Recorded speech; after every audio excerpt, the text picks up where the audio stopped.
Λοιπόν, πάμε στα τρία μηνύματα που ήρθαν κατά τη διάρκεια του διαλύματος.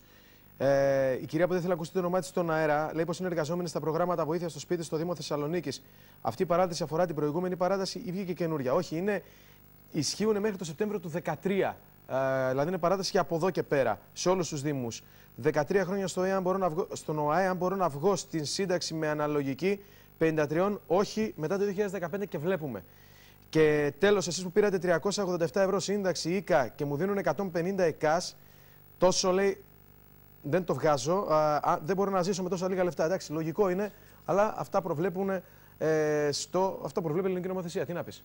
Δεν μπορείς να πεις κάτι σε αυτό. Λοιπόν, και πάμε στο θέμα τώρα, πάμε στους καλεσμένους μας, όπου θα μιλήσουμε τώρα για μια δράση που διοργανώνει η Δημοτική Ραδιοτηλεόραση, FM100 και TV100. Δράσεις σε γειτονιές και ξεκινάμε από την Ξηροκρίνη. Δεν λέω τίποτα περισσότερα, τα υπόλοιπα θα τα πει ο ηθούν νους, η διοίκησή μας, δηλαδή ο κύριος Φίλιος Στάγκος, Γενικός Διευθυντής της ΔΕΠΘΕ. Εγώ θα πω καλώς ήρθατε. Καλώς σας βρίσκουμε. Έτσι, εκεί είμαστε στην ίδια επιχείρηση και να καλωσορίσουμε και τον καλεσμένο μας. Αλλά καταλαβαίνετε, κύριε Σεβαστιάδη, έπρεπε να ξεκινήσουμε από το αφεντικό. Λοιπόν, Δημοτικός Σύμβουλος του Δήμου Θεσσαλονίκης και εκλέγεστε στην δεύτερη κοινότητα, έτσι. Ναι. Λοιπόν, καλώς ήρθατε κι εσείς. Και θέλω να ξεκινήσουμε, κύριε Στάγκο. Δεν θέλω να πω κάτι για το δελτίο τύπου, γιατί είναι πληροφορίες. Απλά χαιρόμαστε που η επιχείρησή μας στη ΔΕΠΘΕ διοργανώνει κάτι τόσο σημαντικό για τον κόσμο. Είμαστε περήφανοι που μπορούμε να το κάνουμε. Πρέπει να ξέρει ο κόσμος, και πριν αρχίσω να λέω τις λεπτομέρειες αυτού που θα γίνει αύριο στην δεύτερη κοινότητα και στην Ξηροκρίνη, για να μην φύγουν οι τηλεθεατές μας που μπορεί να μην ενδιαφέρονται για τη δεύτερη κοινότητα, αυτό το οποίο είναι στο επίκεντρο του προβληματισμού μας και της δραστηριότητας αυτής είναι η επανασύνδεση του Δημότη με τη γειτονιά. Είναι η φιλοσοφία πίσω από την οποία πρέπει να πιστεύω να συστρεφτούμε, να ενωθούμε όλοι, ότι ο δημόσιος χώρος αποτελεί και δικαίωμα και ευθύνη όλων μας. Ο δημόσιος χώρος, ο άμεσος δημόσιος χώρος είναι η γειτονιά. Όπως προσέχουμε το σπίτι μας, πρέπει να προσέχουμε και την προέκτηση του σπιτιού μας, τη γειτονιά μας. Τώρα εμείς είχαμε τη δυνατότητα μέσα από αυτό το πρόγραμμα του Ευρωπαϊκού Ταμείου Ένταξης να απορροφήσουμε ένα μικρό ποσό, και θα πρέπει να ξέρουν οι συνδημότες μας ότι για αυτό το οποίο θα συμβεί αύριο στην Ξηροκρίνη και στην πλατεία Γαλοπούλου, ο Δήμος, η ΔΕΠΘΕ, δεν πληρώνει ούτε ένα ευρώ. Μάλιστα. Γίνεται με πολύ προσωπική εργασία δική μας, με αξιοποίηση κάποιων χρημάτων από το Ευρωπαϊκό Ταμείο Ένταξης. Με λίγα χρήματα μπορούμε να κάνουμε θαύματα. Και πρέπει να το γνωρίζει αυτό ο κόσμος. Να σας πω με δύο λόγια τι θα γίνει. Επιλέξαμε μία από τις πιο υποβαθμισμένες περιοχές του Δήμου μας, στο δεύτερο δημοτικό διαμέρισμα, δημοτική κοινότητα, και ειδικότερα την γειτονιά της Ξηροκρίνης, για να κάνουμε μία γιορτή της γειτονιάς. Η πολύ όμορφη πλατεία Γαλοπούλου, που είναι μπροστά από τον Ιερό Ναό του Αγίου Νικολάου, θα γίνει αύριο το θέατρο ενός πολύ γεγονότος, ενός δρόμενου που θα έχει και μουσικές συναυλίες και θεατρικές παραστάσεις και πολλή ενημέρωση για τους πολίτες από τις μη κυβερνητικές οργανώσεις που δραστηριοποιούνται στην πόλη μας. Θα έχει δημιουργική απασχόληση για τα παιδάκια κάθε ηλικίας, θα έχει street art, θα προσπαθήσουμε να ομορφύνουμε την πλατεία Γαλοπούλου, να μείνουν πράγματα μετά για την τοπική κοινότητα, και νομίζω ότι είναι μια γιορτή που χωρίς σκόπο, μια εμπειρία που χωρίς σκόπο θα προσπαθήσουμε να επαναλάβουμε και σε άλλες γειτονιές της Θεσσαλονίκης. Θέλουμε να είναι μια γιορτή του δημόσιου χώρου. Αυτές οι γειτονιές, και κυρίως στην δεύτερη δημοτική κοινότητα, έχουν και κάποια άλλα χαρακτηριστικά, καθώς υπάρχουν και πάρα πολλοί μετανάστες στην συγκεκριμένη περιοχή, και είναι ένα εγχείρημα ώστε να έρθουν όλοι κοντά. Έτσι, όλοι οι άνθρωποι είμαστε, δεν έχουμε χωρίσουμε τίποτα μεταξύ μας, είτε είμαστε Έλληνες είτε όχι. Θέλω να δούμε, πριν δώσουμε το λόγο, για να δούμε τι ρόλο θα παίξει αυτή η δράση και σε αυτό το κομμάτι που λέμε, γιατί είναι αρκετά ευαίσθητο, ειδικά στις μέρες μας και με όλα αυτά που βλέπουμε, όχι μόνο στην Ελλάδα, αλλά και σε όλο τον κόσμο. Πάμε να δούμε λίγο το σποτ, να το δείτε και κωδικοποιημένα τι ακριβώς θα γίνει, και επιστρέφουμε. Η γειτονιά μας είναι το σπίτι μας. Ελάτε μαζί μας σε μια γιορτή της γειτονιάς. με τραγούδι, θέατρο, κυνήγι του θησαυρού και πολλά άλλα παιχνίδια το Σάββατο 1 Ιουνίου στην Ξηροκρίνη, πλατεία Γαλοπούλου. Πληροφορίες στην ιστοσελίδα www.gitonia.net. Μία δράση της Δημοτικής Εταιρείας Πληροφόρησης, Θεάματος και Επικοινωνίας. Λοιπόν, και είδαμε και τη χρηματοδότηση, κύριε Στάγκο, από πού έρχονται τα λεφτά στην τελευταία κάρτα, είναι λεφτά της Ευρωπαϊκής Ένωσης.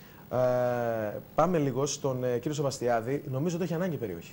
Έχει προβλήματα η δεύτερη κοινότητα.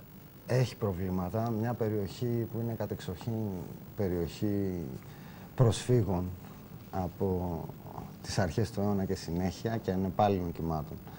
Έχει και άλλες ιδιομορφίες, έχει διαφορετικές χρήσεις, περιλαμβάνει μέσα και το λιμάνι, περιλαμβάνει και χρήσεις επαγγελματικής στέγης, είναι μεικτές και είναι πολλά και πιάνει κάθετα, μπορούμε να πούμε, τον ιστό της πόλης. Εκεί πέρα που εμφανίζονται τα προβλήματα, εγώ νομίζω εκεί πρέπει να αναλάβει και η πόλη ίδια και οι κάτοικοι της και η όποια διοίκηση να μπορέσει να φέρει στο πεδίο, στην καθημερινότητα, όσο το δυνατόν λύσεις που βελτιώνουν τα απλά, τα καθημερινά. Θα δείτε παρακάτω τις ενέργειες που έχουν γίνει για να αποδοθεί κάποιος χώρος. Μπορεί να φάνηκε το τελευταίο καιρό ότι γίνεται αυτό το πράγμα. Βλέπουμε και εδώ πέρα τώρα, στο πλάνο κάποια πράγματα. Θα τα εξηγήσουμε αργότερα. Θα τα εξηγήσουμε όλα. Εγώ θέλω να το κάνουμε, να πιάσουμε λίγο το πιο ευαίσθητο θέμα. Μας λένε πολλοί κάτοικοι. Έρχονται μετανάστες, κάθονται στα πάρκα, εκείνοι τα χρησιμοποιούν τα πάρκα και καλά κάνουν κτλ. Αλλά το θέμα είναι ότι δεν μπορεί να είναι όλοι μαζί πλέον. Είναι δηλαδή ένας από τους στόχους αυτή η δράση. Εγώ θέλω να πιαστώ από κάτι που υποθέμεις. Η Ξηροκρίνη είναι ακριβώς έξω από τα τείχη. Παραδοσιακά λοιπόν, ακόμα και πριν εγκατασταθεί ή δημιουργηθεί εκεί ο νέος συνδρομικός σταθμός, ήταν η περιοχή όπου εγκαθίσταντο όλοι οι νέοι κάτοικοι. Ερχόντουσαν, δεν μπορούσαν ακόμα να μπουν στο κέντρο της πόλης, ήταν στις παρυφές της πόλης. Ήταν γειτονιά των φτωχών εργατών Εβραίων. Μετά το 1922 εγκαταστάθηκαν εκεί οι πρόσφυγες κυρίως από την Κωνσταντινούπολη και γι' αυτό πήρε την ονομασία Ξηροκρίνη, γιατί ήταν άνθρωποι που ήρθαν από το κουρούτσε ΕΣΜΕ της Κωνσταντινούπολης και φέρανε την ελληνική μετάφραση της λέξης. Μετά εγκαταστάθηκαν εκεί πολλοί παλινοστούντες ομογενείς που επέστρεφαν από τις χώρες της πρώην Σοβιετικής Ένωσης ήδη από τη δεκαετία του 80. Μετά στη δεκαετία του 90 είχαμε το πρώτο κύμα μετανάστευσης πλέον από την Αλβανία.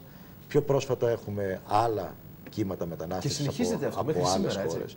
Λοιπόν, αυτά τα χαρακτηριστικά έχουν μια διαχρονικότητα στην περιοχή.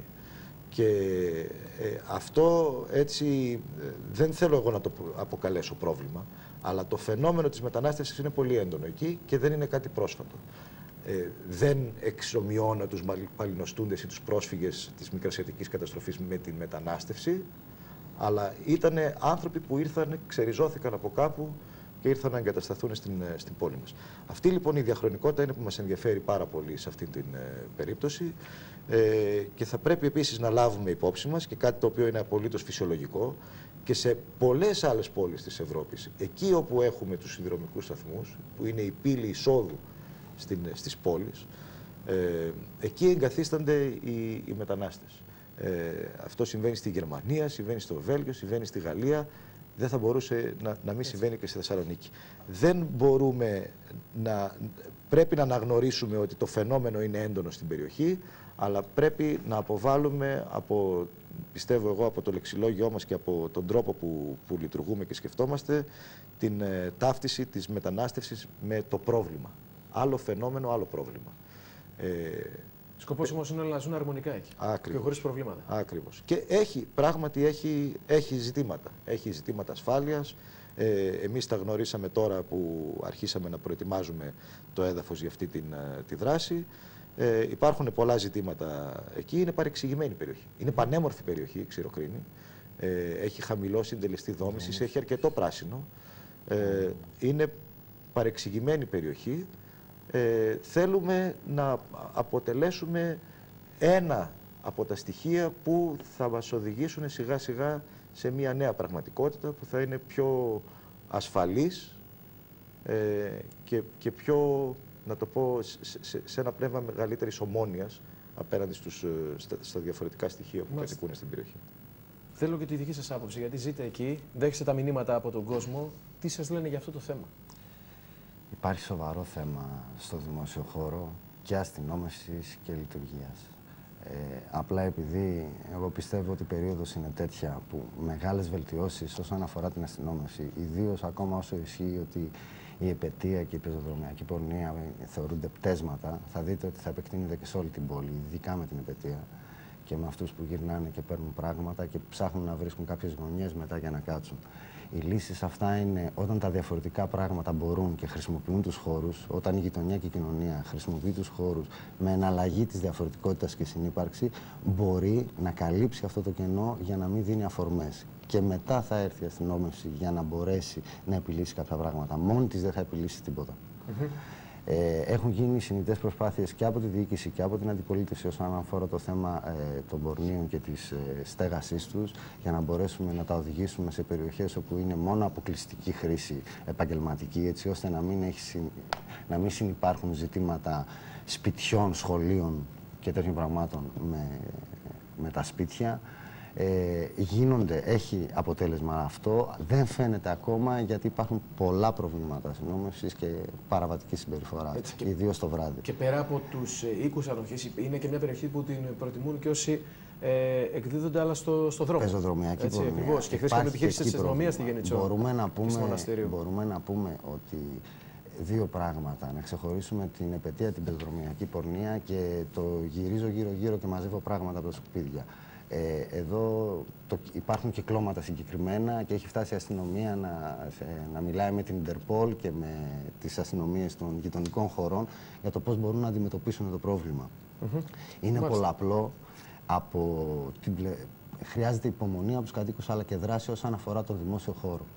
Και όχι μόνο με την έννοια να κάνουμε εμείς τη δουλειά της αστυνομίας ή του Δήμου, όχι, αντιθέτως, να κάνουμε αυτά που σκεφτόμαστε ότι θα θέλουμε να κάνουμε στους δημόσιους χώρους και να ζητάμε από το Δήμο να μας βοηθάει να τα πράξουμε.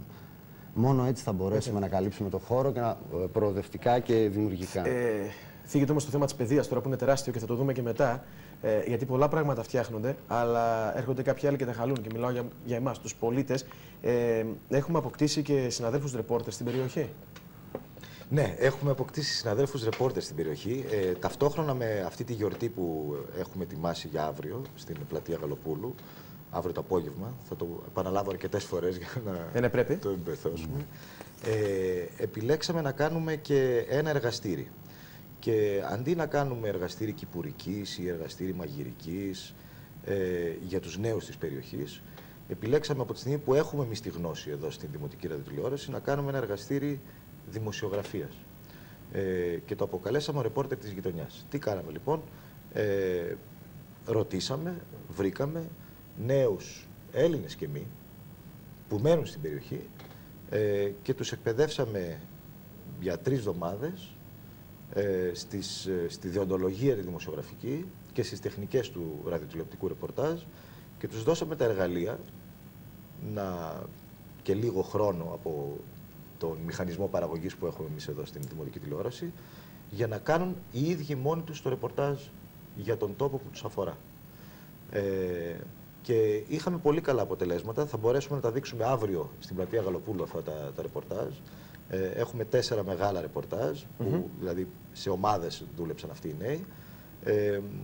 Και φυσικά θα αποτελέσουν και στοιχεία μιας μεγαλύτερης εκπομπής που θα κάνουμε εκ των υστέρων. Να πάρουμε μια γεύση. Να πάρουμε μια γεύση. Είναι το ρεπορτάζ 2 παιδιών, 2 νέων Ελλήνων από την Ξηροκρίνη και αποπειρώνται να κάνουν αυτή μια ιστορική διαδρομή στην Ξηροκρίνη, εστιάζοντας όμως στο γεγονός ότι η Ξηροκρίνη ταυτόχρονα με όλα τα άλλα όσα είπαμε φιλοξενεί και το μεγαλύτερο project που έγινε ποτέ εντός του Δήμου Θεσσαλονίκης για εργατικές κατοικίες. Μάλιστα. Για πάμε να το δούμε.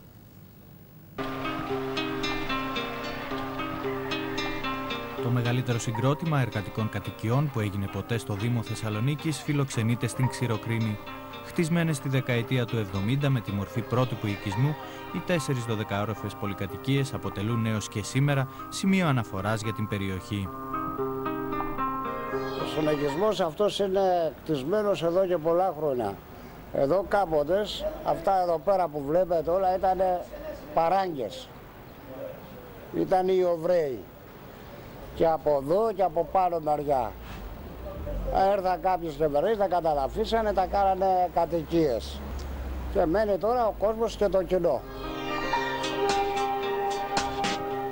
Η περιοχή της Ξηροκρίνης, που έλαβε το όνομά της από την περιοχή Κουρούτσεσμέ της Κωνσταντινούπολης, ξεκίνησε να κατοικείται στο Μεσοπόλεμο, κυρίως από πρόσφυγες της πόλης και Εβραίους.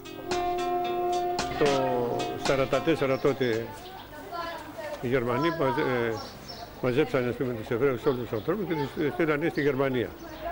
Αυτομάτως τότε υπήρχε αυτή η ανομαλία, το εσωτερικά εμφύλιος, τέτοια και εξαιρετικά. Ήρθαν και κάζανε πρόσφυγες από διάφορα χωριά, ήρθαν και κατασταθήκανε, όχι ότι νόμιμα, ο καθένας έπαιρνε έτσι όπως ήθελε, έπαιρνε ένα δωμάτιο και μετά και καταχειρονόταν ότι όντως είναι δικό του το Ποντινά. Και ήταν από περιοχές και εργατικές αλλά και αγροτικές που ήρθαν εδώ μέσα. Δεν ήταν όλοι, παραδείγματος χάρη, Θεσσαλονικής, όχι. Ένα μεγάλο ποσοστό ήταν εκτός Θεσσαλονίκης.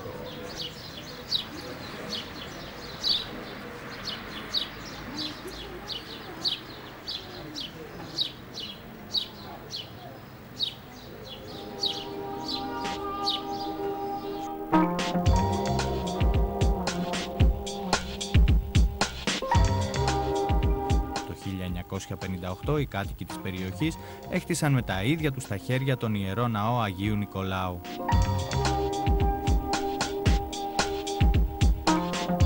Κάναμε τον ναό αυτόν με ειστερήσεις και τέτοια, κατάλαβες. Δεν είχαμε επιφανία πλουσίωση εδώ στην περιοχή μας, ήταν φτωχοί. Με το ειστέρημά τους κάναμε αυτόν τον ναό. Μετά όμως ξεκινήσαμε, κάναμε αυτόν τον μεγάλο, μέσα γράφηκε πότε είχε γίνει.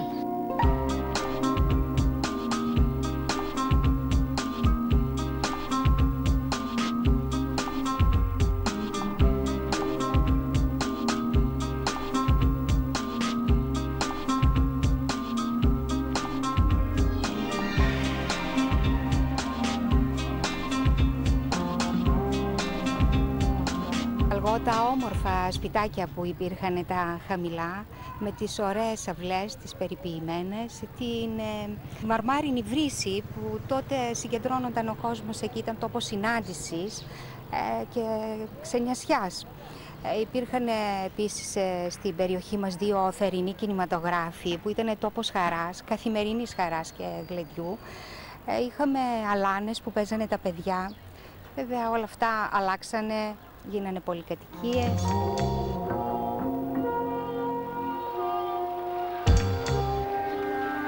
Η περιοχή γνώρισε ιδιαίτερη πολεοδομική ανάπτυξη λόγω της αντιπαροχής. Όταν αργότερα σχεδιάστηκε ο οικισμός, δεν προβλέφθηκε άλλη χρήση πλην των κατοικιών. Μπορώ να σας πω από απόψε συνοικισμού, έτσι από πράσινο και τέτοια, που είναι ένας από τους καλύτερους συνοικισμούς. Δεν υπάρχει αυτό το πράσινο, άμα κάνετε μια βόλτα εδώ πέρα στην περιοχή, θα δείτε ότι δεν υπάρχει αυτό το πράσινο, δεν υπάρχει στη Θεσσαλονίκη.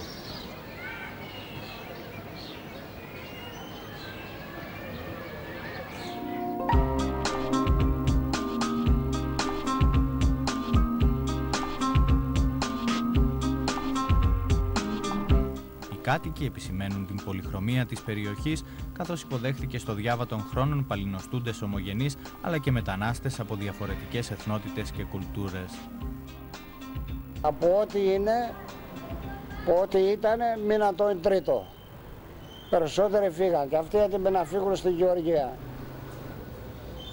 Όλοι οι περισσότεροι φύγαν. Βλέπετε εδώ αυτό το μαγαζάκι τέτοια ώρα, ήταν γεμάτο ο κόσμος. Για την γειτονιά μπορώ να πω έναν αριθμό. Το 20%. Πολύ παραπάνω. Καμιά 30-35 εγώ βλέπω και γύρω. Από το 80 και μετά. Από το 80 και μετά άρχισαν κάπου να κάνει την εμφάνιση του κάποιος ο οποίος δεν ήταν από το συγκεκριμένο χώρο ή και από τον ελλαδικό χώρο, μπορούμε να πούμε. Η σημερινή κατάσταση είναι η ανεργία. Το πρώτο απ' όλα. Δεύτερο, ο κόσμος υποφέρει πάρα πολύ. Και τρίτον, βέβαια, έγινε, είπαμε, φύγανε οι παράγκες, φύγανε αυτό και κάπως συμμορφώθηκε ο συνοικισμός.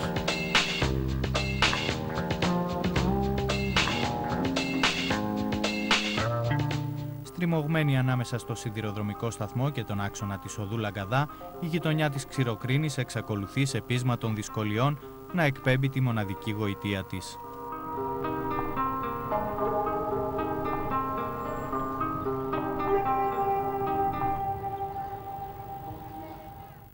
Μάλιστα.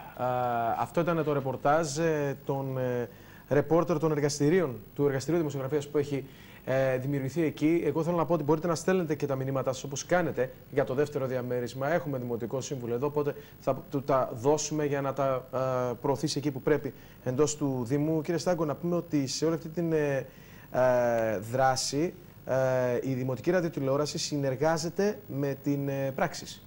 Ναι. Ή η Πράξη συνεργάζεται με την Δημοτική Τηλεόραση. Να τα πούμε όλα. Ναι.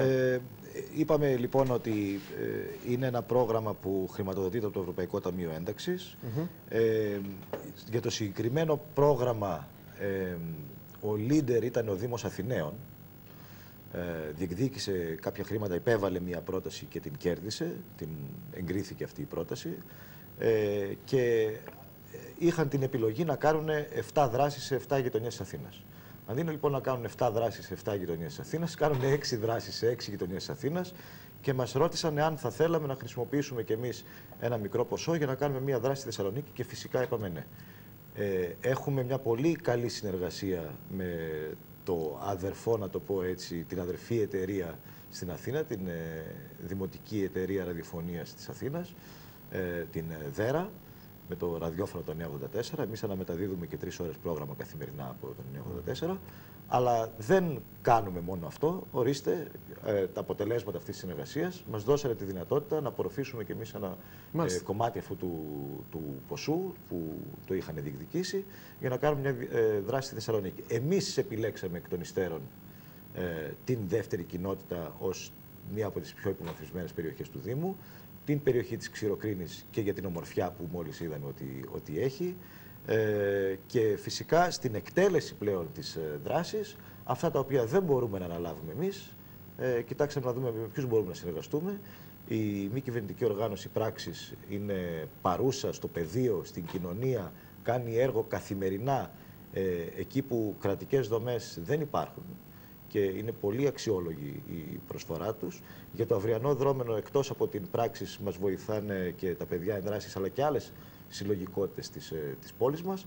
Και να πω τέλος ότι ειδικά για το σεμινάριο, το εργαστήρι αυτό που το αποκαλέσαμε ο ρεπόρτερ της γειτονιάς, έχουμε και την συνεργασία της μη κυβερνητικής οργάνωσης Συμβίωσης, με την οποία είχαμε κάνει ένα αντίστοιχο σεμινάριο και πέρσι. Μάλιστα.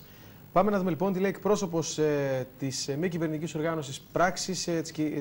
Θα ακούσουμε τώρα, θα συνομιλήσουμε με την κυρία Άντζελα Κάτση. Καλησπέρα σας. Καλησπέρα σας. Είστε καλά? Μια χαρά, εσείς. Είμαστε λίγο στο τρέξιμο, όπως καταλαβαίνετε. Λογικό είναι, γιατί αύριο συμμετέχετε και εσείς σε αυτή την εκδήλωση. Πείτε μας 2 λόγια. Ακριβώς. Δεν σας ακούω. 2 λόγια θέλω για την αυριανή εκδήλωση δράσης σε γειτονιές. Αρχή με την Ξηροκρίνη. Αρχικά να πούμε ότι οι Πράξεις, όπως είπε και ο κύριος Στάγκος λίγο πιο πριν, ότι είμαστε 17 χρόνια στη Θεσσαλονίκη και ασχολούμαστε με τις κοινωνικά ευπαθείς ομάδες. Οπότε γνωρίζουμε τον πληθυσμό αυτό και είμαστε δίπλα στην Ξηροκρίνη, είμαστε ακριβώς πάνω στη Λαγκαδά. Η αυριανή λοιπόν ημέρα είναι μια πολύ σημαντική ημέρα, διότι θέλουμε λίγο να φέρουμε τους γείτονες πιο κοντά. Θέλουμε ανεξαρτήτου ηλικίας, ανεξαρτήτου φύλου, ανεξαρτήτου γλώσσας, χρώματος, φυλής, να έρθουν όλοι λίγο πιο κοντά, να δημιουργήσουν τη δικιά τους γειτονιά, να τη καταλαβαίνουν τη γειτονιά τους, να τη διαμορφώσουν έτσι όπως οι ίδιοι θέλουν. Αυτό λοιπόν θέλουν να περάσουν και στη Ξηροκρίνη. Μιλήσαμε πριν λίγο για το χαρακτήρα της περιοχής και θα έλεγα ότι η ποικιλομορφία της συγκεκριμένης περιοχής δίνει και την ομορφιά της. Οπότε η πολυπολιτισμικότητα πολλές φορές μας φέρνει καινούργια και θετικά στοιχεία. Οπότε εκεί θα μείνουμε και αυτό θέλουμε να προβάλλουμε και στην αυριανή μας εκδήλωση. Για κάτι το οποίο πρέπει να αναβαθμιστεί φυσικά, έτσι. Φυσικά, ναι. Γιατί είναι απαραίτητο στοιχείο για την δεύτερη κοινότητα. Κυρία Κάτση, ευχαριστώ πολύ. Και εγώ. Να είστε καλά και καλή επιτυχία. Λοιπόν, να είστε καλά, εννοείται ότι θα είμαστε εκεί. Πάμε. Κύριε Βαστιάδη, ρωτάει ο κόσμος πολλά πράγματα για την δεύτερη κοινότητα, υποδεικνύει πολλά πράγματα για συμπεριφορές ανθρώπων σε συγκεκριμένη κοινότητα. Αυτό πώς θα αντιμετωπίζετε? Στην ίδια την κοινότητα. Ναι. Αυτό αντιμετωπίζεται μόνο με τη συμμετοχή. Υπάρχουν οργανώσεις στη δεύτερη κοινότητα, σύλλογοι, οι οποίοι λειτουργούν και μπορούν και φέρνουν και θέματα και διεκδικούν πράγματα. Μπορούν και βάζουν θέματα και στον ίδιο το Δήμο και όχι μόνο. Δηλαδή έχουν απευθυνθεί πολλές φορές, γνωρίζω, και στην αστυνομία και στην ασφάλεια και στην τροχέα. Υπάρχουν προβλήματα είτε αστυνόμευσης είτε τι γίνεται με τα φορτηγά και τα λεωφορεία στη Γιάννητσον, πώς συνδέεται το διαμέρισμα. Υπήρχαν πάντα έλεγχοι το ότι, ας πούμε, είχε κλείσει η βιβλιοθήκη και έγινε ξανά σε συνεργασία με το Ίδρυμα Νιάρχος Παιδική Βιβλιοθήκη. Πάντα ήταν δίπλα και πάντα αγχωνόντουσαν και θέλαν να δουν το αποτέλεσμα. Τα προβλήματα μόνο με την ποίηση λύνονται. Εγώ θα κοιτάξω επί του συγκεκριμένου και να δω τι μπορώ να κάνω επίσης προσωπικά. Ποιες είναι οι συμπεριφορές? Οι συμπεριφορές θα τις πούμε, γιατί τα έχω εδώ τα μηνυματάκια όλα τα δικά σας και φυσικά εσείς έχετε την προτεραιότητα σε αυτήν εδώ την εκπομπή, αλλά θα τα διαβάσω αμέσως μετά τις διαφημίσεις.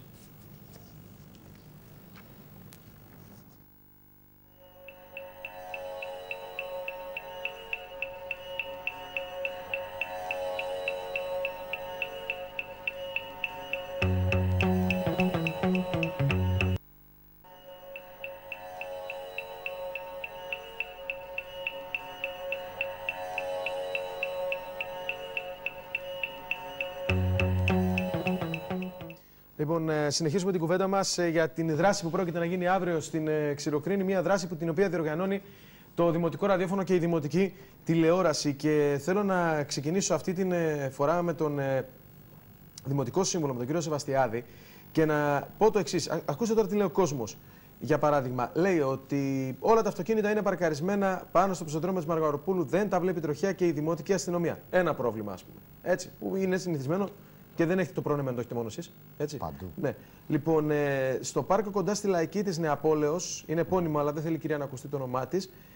Δεν μπορεί να πάει η μητέρα με το παιδί, διότι είναι γεμάτο από αλλοδαπούς, παίζουν χαρτιά, πίνουνε, βρωμίζουν το πάρκο. Τι μπορεί να γίνει? Και στην Μαργαροπούλου, επίσης, που έχει τα πάρκα εκεί, στα παγκάκια, μαζεύονται Τσετσένοι, Ρώσοι, άστεγοι, πίνουν, μεθούν, βρίζουν, μαλώνουν μεταξύ τους. Λέει τι μπορεί να γίνει. Είναι καθημερινά προβλήματα στην περιοχή. Τι απαντάμε γι' αυτό? Λοιπόν, καταρχήν να ξεχωρίσουμε τις συμπεριφορές. Η μία συμπεριφορά είναι των πολιτών οι οποίοι θέλουν να χρησιμοποιήσουν το δημόσιο χώρο και το παλεύουν να το κάνουν συνετά όσο καλύτερα γίνεται, ξέροντας ότι οι παροχές που τους δίνονται είναι οι ελάχιστες. Το ζούμε καθημερινά. Αυτό οδηγεί πάρα πολύ κόσμο στο να μην σέβεται κιόλας επίσης. Εδώ θα βλέπουμε ότι θα υπάρχει συνέχεια μια σύγκρουση. Όσο περισσότερο χρησιμοποιούμε τα πάρκα, περισσότερος κόσμος, τόσο μπορεί να δημιουργηθεί σύνδεση των ανθρώπων και τόσο μπορεί να γίνει ένας διάλογος και να υποθεί κάτι. Εγώ δεν θα πω τον κόσμο απλά να περιμένει πότε θα μπορεί να περνάει ένας αστυνομικός ή ένας δημοτικός αστυνόμος για να λέει το αυτονόητο, ας πούμε, μέσα σε μια παιδική χαρά, σε έναν πατέρα μην πιείς εδώ μέσα ή μην καπνίζεις μέσα στην παιδική χαρά που είναι τα μικρά παιδιά. Περιμένω βέβαια από το Δήμο να υπάρχει ταμπέλα που να λέει απαγορεύεται το κάπνισμα, απαγορεύεται το αλκοόλ και απαγορεύεται η ρήψη σκουπιδιών. Θα ήθελα πάρα πολύ να μπορέσουμε να πούμε ότι θα περνάει μια φορά την ημέρα από τα πάρκα ένας αστυνομικός, ένα πηλίκιο, ένας δημοτικός αστυνόμος για να πει δύο παρατηρήσεις. Δεν χρειάζεται πολλά ο κόσμος. Με δύο παρατηρήσεις και με κάποιες κινήσεις εξοραϊσμού, δηλαδή άμα υπήρχαν αντικριστά παγκάκια σε όλα τα πάρκα της πόλης που κάθονται πρόσφυγες και παίζουν από ντάμα μέχρι χαρτί, η εικόνα θα ήταν τελείως διαφορετικά από τα κασόνια, τα χαρτόνια και τα έπιπλα που μεταφέρονται από εδώ και από εκεί. Για το θέμα είναι ότι κάποιοι άλλοι όμως φοβούνται να πάνε να τους μιλήσουν, να τους κάνουν μια παρατήρηση ή οτιδήποτε. Όσο εκμεταλλευόμαστε τον χώρο και κάνουμε παράλληλα με αυτούς πράγματα εκεί, να δείτε που ανοίγουν τα στόματα και μιλάνε. Είτε είναι κάποιος που πάει με το σκύλο μια καλημέρα το πρωί που θα τον δεις, έτσι. Δεν είναι εύκολη η επικοινωνία. Ούτε μέσα στην οικοδομή. Το να μπορέσεις να βγεις το μεσημέρι και να πεις ρε παλικάρια πιο σιγά και στο τέλος πάλι μετά να πάρεις την αστυνομία και να τους πεις ρε παιδιά και εμείς να ξαπλώσουμε και εσείς να ξαπλώσετε ή να μην γίνεται φασαρία. Πρέπει την πίεση που δέχεται ο κόσμος να αρχίζουμε να την εκμεταλλευόμαστε πιο δημιουργικά.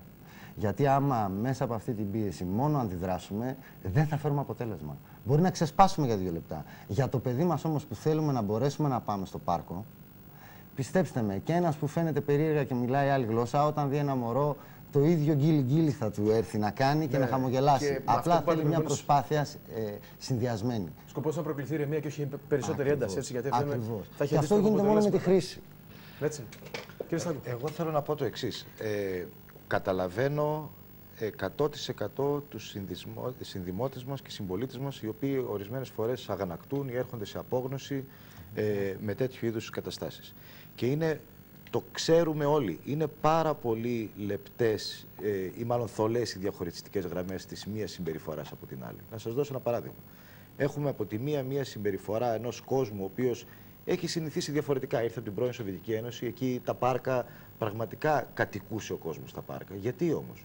Γιατί ο ιδιωτικός του χώρος, τα διαμερίσματά του ήταν τόσο μικρά που έπρεπε να βγει έξω.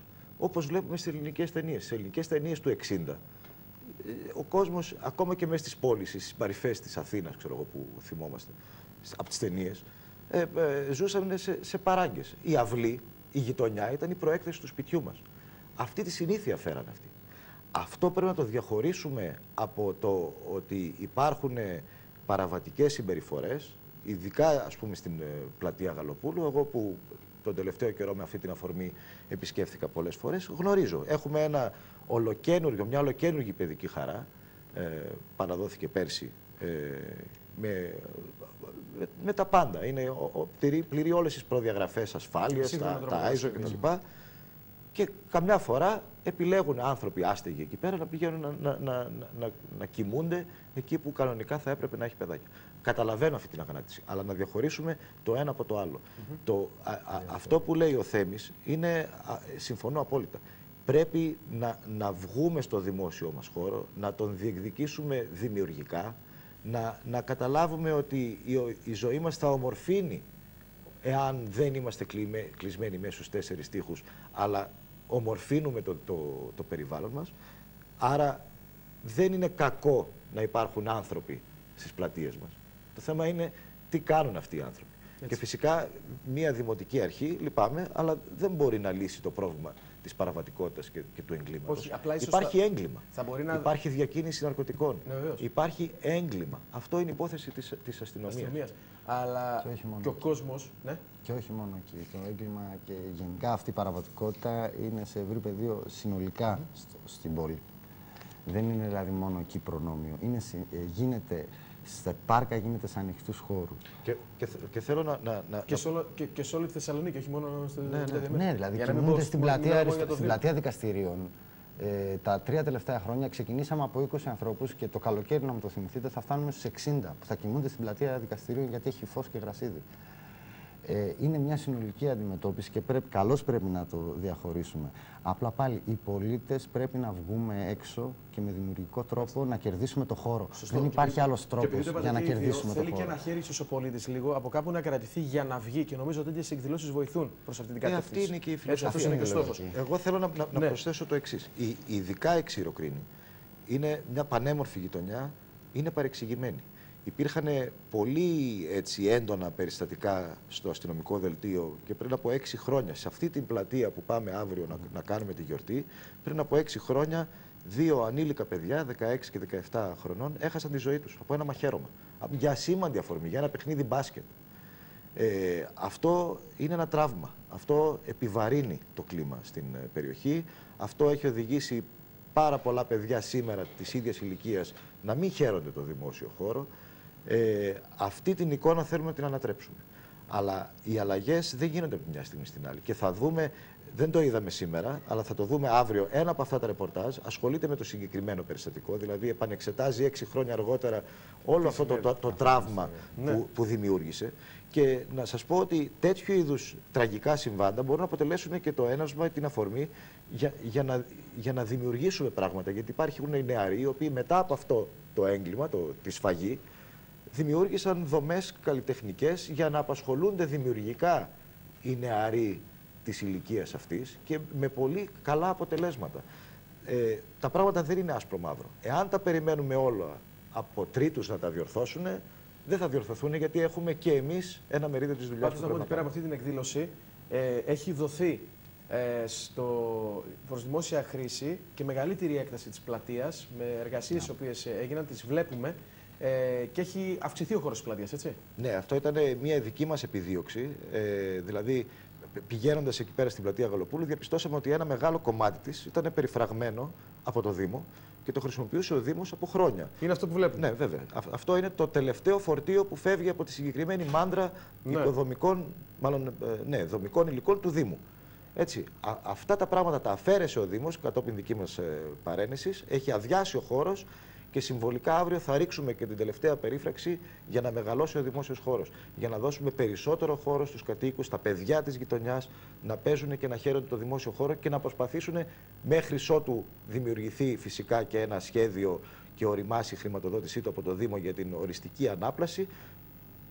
Έως ότου λοιπόν βρεθούν αυτά τα χρήματα και έχουμε το σχέδιο, εμείς μαζί με τους κατοίκους να βοηθήσουμε και αυτό το κομμάτι που θα γίνει δημόσιος χώρος να γίνει πιο όμορφο. Το σημαντικό είναι ότι τώρα είναι καθαρό, δεν υπάρχουν όλα αυτά τα οποία βλέπουμε. Έτσι. Αυτό είναι το πλάνο. Έτσι όπως είναι σήμερα. Αυτό είναι το τελευταίο φορτίο. Σήμερα το μεσημέρι είναι αυτό το πλάνο που φεύγει και αυτός ο χώρος καθαρίζει, αποδίδεται πάλι στην τοπική κοινότητα ως δημόσιος χώρος. Να θυμίσω ότι αυτό ήταν προς απαλωτρίωση και το πιο δίπλα χώρος. Το ένα ήταν αποθήκη του Δήμου. Θέλει πολλή δουλειά ακόμα και θέλει πολλή δουλειά να γίνει από πριν για να μπορέσει να αδειάσει ένας χώρος. Έγινε αρχή όμως. Και είναι σημαντικό. Έγινε αρχή και έγιναν προεργασίες εδώ και καιρό για το πώς είναι οι χώροι του Δήμου, οι ελεύθεροι, αν χρησιμοποιούνται σωστά έτσι ώστε να εξοικονομήσουμε χώρους και να αποδοθούν. Τρέχω λίγο για να τα προλάβω, ναι. Καταλαβαίνω, αλλά πρέπει να ευχαριστήσω εδώ και τον κύριο Κουράκη και τον Γενικό Διευθυντή του Δήμου, των Υπηρεσιών του Δήμου, τον κύριο Καμπαλαμπίδη, και τον προϊστάμενο των συγκεκριμένων εργασιών μετακίνησης της μάντρας, τον κύριο Δούκα. Έκαναν εξαιρετική δουλειά, μέσα σε 3 μέρες μετέφεραν πολλούς τόνους από μπάζα και από δομικά υλικά για να είμαστε σήμερα σε θέση να χαρούμε περισσότερο δημόσιο χώρο. Πάντως, για να κάνουμε και την αυτοκριτική λίγο, όσον προς το Δήμο, ήταν λάθος που μέσα σε μια πλατεία υπήρχε αυτός ο χώρος. Δεν το συζητάμε. Που ήταν αποθήκη υλικών. Περιφραγμένος. Δεν λέω ότι δεν υπήρχαν όρια ασφαλείας κτλ. Αλλά προσπαθήσαμε για το αυτονόητο. Ναι, αυτό είναι το φοβερό. Όχι δεν ήρθαμε να μας πούνε μπράβο. Ούτε περιμένουμε να μας πούνε μπράβο. Λοιπόν, όλα αυτά γίνονται, όπως είπαμε, χωρίς ο Δήμος ή ΔΕΠΘΕ να δώσει χρήματα. Αλλά μέσα σε όλα αυτά και όπως πολλά πράγματα τα οποία κάνει η Δημοτική Αρχή, χρησιμοποιεί τον εθελοντισμό, κύριε Σεβαστιάδη. Θυμίζω, να ξεκινήσουμε από την Ευρωπαϊκή Πρωτεύουσα Ανελώς το 2014, από πάρα πολλά πράγματα τα οποία γίνονται. Και θέλω να δούμε ένα χαρακτηριστικό του εθελοντισμού, γιατί μπορεί να υπάρχουν εθελοντές ή να έχει αυξηθεί ο αριθμός των εθελοντών, αλλά το θέμα είναι και τι κάνουμε όλοι οι υπόλοιποι που δεν είμαστε εθελοντές. Τα φροντίζουμε ή όχι αυτά τα οποία κάνουν. Για πάμε να δούμε λοιπόν λίγο το βίντεο με τριανταφυλιές οι οποίες φυτεύτηκαν στην οδό Αγίου Δημητρίου, εκεί στην συμβολή με Ολυμπιάδος. Πάμε.